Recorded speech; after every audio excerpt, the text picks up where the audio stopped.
কারো অন্তরকে এমনভাবে আঘাত দেওয়া যাবে না যে সে অন্তরের কষ্ট সহ্য করতে না পেরে রবের দরবারে সিজদা দিয়ে চোখের পানি ফেলে ফেলে আপনার আমার বিপক্ষে নালিশ দিবে।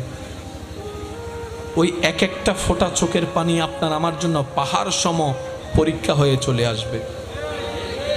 কারণ রব নিজের হক মাফ করলেও বান্দার বিন্দু পরিমাণ হক মাফ করবে না, এটাই রবের ওয়াদা।